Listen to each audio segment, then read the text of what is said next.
Hey guys, welcome back to my channel. So today here I have with me the Redmi 9T, which was announced like a week ago, and here I have it with me. And this is the box in which it came. The main selling point of this phone is the 6000 mAh battery, as you can see here, and its camera, which is the 48 megapixel camera, and it also has a ultra wide angle camera and the Snapdragon 662. These are the three main highlights, and this phone costs around 26,000 rupees, which is the 64 GB variant, which I have over here with me. As you can see right here, I have the 64 GB variant. When this phone was officially announced, it came only in 128 GB 4 GB variant, but later on, a week later, they silently announced a 64 GB variant, which costs around 26,000 rupees.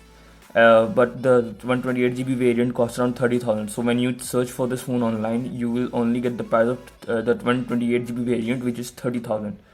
So you have to dig deep to find the 64 GB variant. So here you can see that I have the twilight blue color. Right now, this is in the official case which came with the phone. I'll just take it out of the case and show it to you. Like, you can kind of see the design where it comes from, and like this Redmi logo, and this is plastic in the back. But I don't really think it's that much of a deal breaker for most people, because most people won't even realize it's plastic, or even if they do, this is a very nice kind of plastic that they've used and kind of perfectly integrated this with the design, so that not a lot of people can be like, this is not the good kind of plastic. Now this is the front. So I've told you the main highlights of this phone.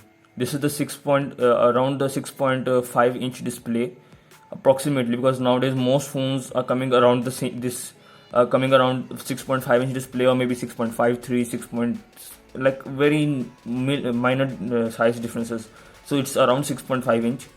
This is the LCD display. This display which you're seeing right here is the LCD display, not the AMOLED. So you won't get those punchy colors, but it doesn't really matter if LCD display is implemented in a good way and is optimized, and the manufacturer gives you the option to set the display tone, color the way you want. Like in this phone, even though this is an LCD display, you can go in the settings and see the display options, like you can set, like, do you want which kind of mode or everything.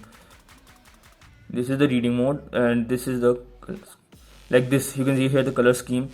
Here you can go into saturated, which can give you those nice colors, not at the same level as AMOLED, but still it will get really close. Standard is like the normal. I think the by default what the display can do, I set it on auto, like just adjust it based on the environment of the lighting around me.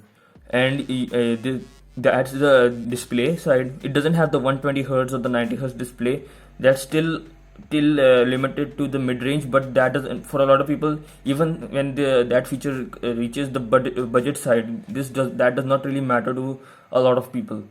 They'll just want a good phone experience that can make calls, do messages and everything.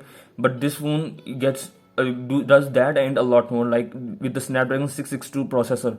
A lot of people say that this phone doesn't perform well because of the 662, but I think this processor is a perfect balance between having a good gaming performance and a good or normal performance, like scrolling in the menus, or even going into some applications or something like that.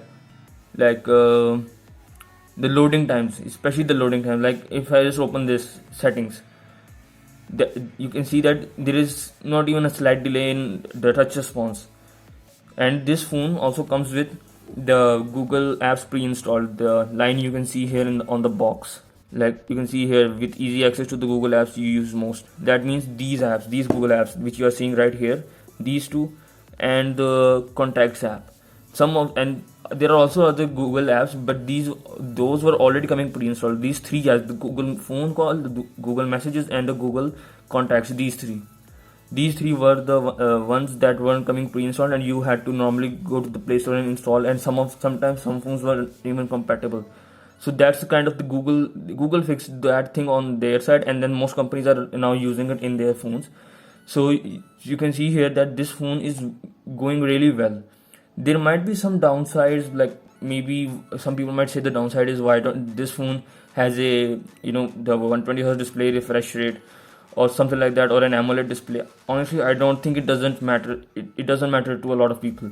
This phone comes with a USB Type C, and the speaker, you can see one speaker is down here and one speaker is up here, because of which there is a stereo effect, and you can also see that there is a headphone jack.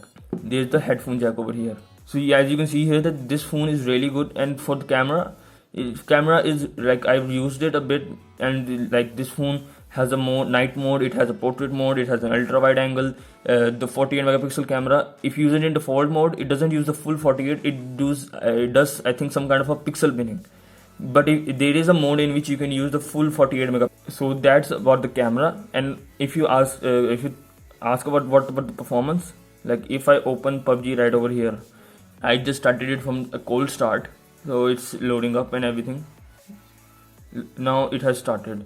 Alright, so you can see, right now I won't start any gameplay on this or anything, but what I've used this phone for a day or two before making this video. So in generally I'm getting a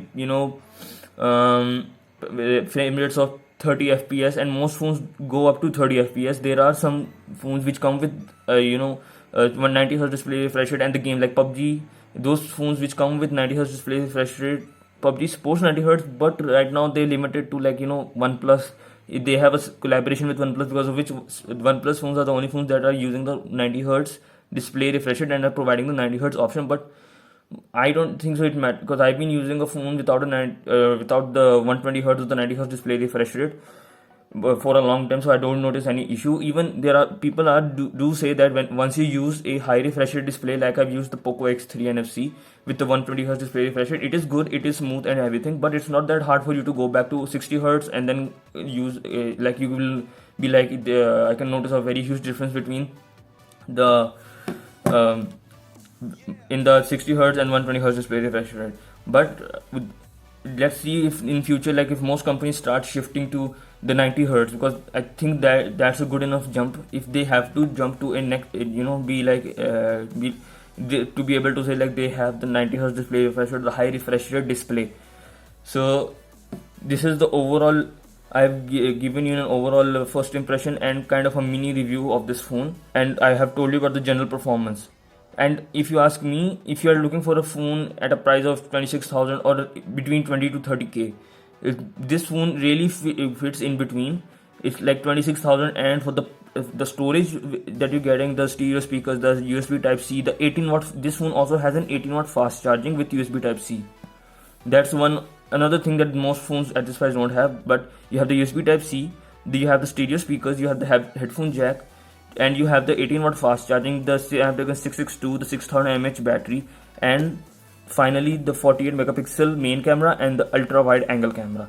So you can see here that this phone is very well priced, and I think you should not have any issue in buying this phone. That's all for today. Thank you. Allah Hafiz.